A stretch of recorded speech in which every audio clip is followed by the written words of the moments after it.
Forget gurus. Forget anyone claiming to be an online business expert without going through the challenges of entrepreneurship themselves. The Real Money, Real Business podcast is here to prove the best insights in online business comes from your fellow online business builders. We dig into stories of entrepreneurs selling their business on the Empire Flippers marketplace so that you can learn how they made their business profitable, how they overcame obstacles, and what lessons they learned in their online journey. If you want to take your business and your knowledge to the next level, you've come to the right podcast. Let's get started. Hey everyone, welcome to another episode of the Real Money, Real Business podcast. We record these interviews so that potential buyers can learn more about the business and the seller to help them make an informed buying decision. If you would like to learn more about this business, including details like what type of business it is, how much revenue and profit it makes, and all of the assets included with the business, simply visit empireflippers.com/marketplace and search for this business's listing number, which you can find in the video thumbnail and in the description. Or if you're watching this on YouTube, you can click the link in the description to go straight to the listing. So without further ado, let's get into this interview. First up, let's learn a little bit about you. Can you tell us about your background in building and running online businesses? I started this business back in 2016. Around that time, I was running an Amazon FBA business as well as an Amazon KDP business. I was running both of those companies and trying to figure out which business model I wanted to pursue. I started gaining some traction on the KDP business.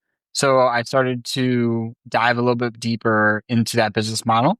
So I started off with one book in 2016 and reinvested the profits over the years into what it is today, with 180 different titles currently across many different pen names and different niches. And one of the benefits with this business is that I built it from the ground up and it's never changed hands. So I've been with it over the last 9 years since the origin. Why are you selling the business now instead of keeping it and growing it further? I'm looking to sell this business to create the mental bandwidth needed to pursue new opportunities that align myself professionally within the industry that I have the most experience. As you'll hear later in this podcast, this is why I have focused so much on automating the business to make it run as efficiently as possible so I could free up that time in order to pursue those other opportunities. Can you describe the amount and the type of work that you do on this business to maintain it? In order to manage this business, you could break up the tasks into 3 different categories: project management and oversight, strategic planning, and business analytics. And then there are tasks that are done day-to-day, weekly, and monthly. On a day-to-day basis, I do what is called managing the publishing pipeline. This would be referring to communicating and reviewing the work from writers, cover designers, or formatters. This could be answering questions, reviewing milestones, or publishing new content, or looking to hire new writers for new pieces of content as well. This is all handled in a Notion dashboard that keeps track of the status of each one of the books during the creation process. On a weekly basis, I'll review the business analytics.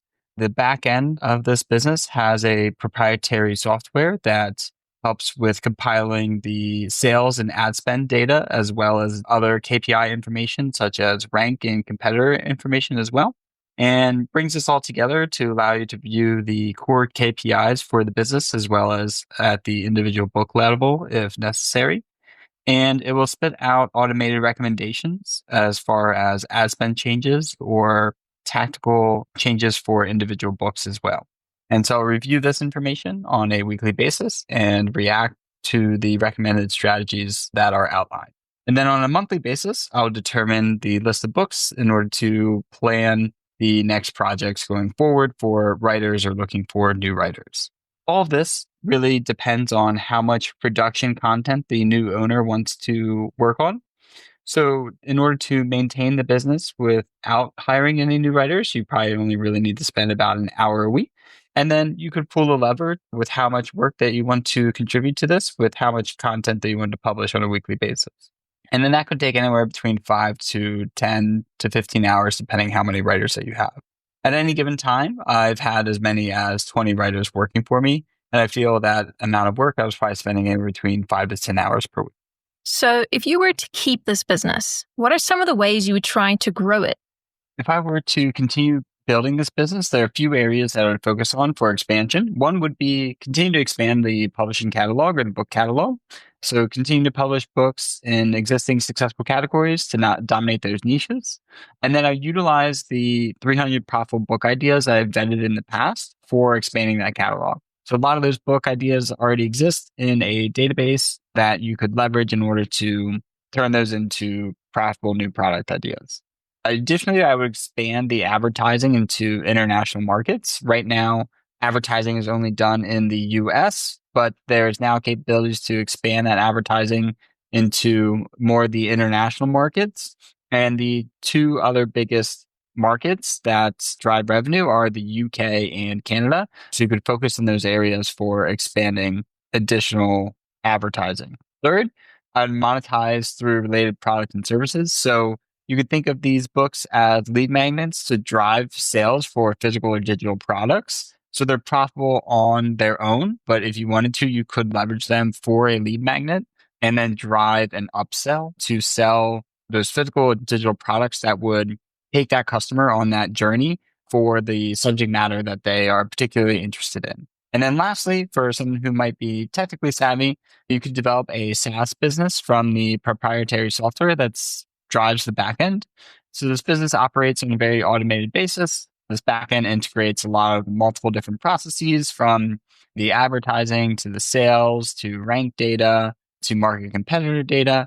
So someone who might have a SaaS background could be able to take and leverage this product and start distributing a SaaS product as well. That would be a slightly different sales channel, but those are the growth channels I would focus on. To kind of summarize that again, that would be expanding the publishing catalog, expanding to advertise in international markets, monetizing through related products and services, and then potentially building out a SaaS product from the software. Right. And what would you say are the biggest risks with this business that buyers should be aware of? The biggest risks associated with this business is being Amazon centric, with most of the sales coming through the Amazon platform. The business is published on many different channels. However, most of these sales are coming through Amazon. With that said, the top products are very sticky in the marketplace with an average of over 600 reviews and average star rating of 4.3 and higher. And so toppling those top products would be very difficult given that they've been published for many, many years and have gained a lot of traction on historical sales. How much support are you willing to offer the buyer who acquires this business? In order to help the new buyer transition to managing this business, I'm more than happy to provide 45 days worth of support via email, calls, video meetings, whatever it takes in order to help the seller get acquainted with the systems and processes and feel comfortable running the business. Are you open to negotiating something like an earn-out agreement? Like most sellers, I'm probably looking to take the best offer that comes in. And if that includes aligning incentives for the buyer and the seller parties, then I'm open for discussions. Okay, final question. If you had to put yourself in the shoes of a buyer, why is your business a business worth buying?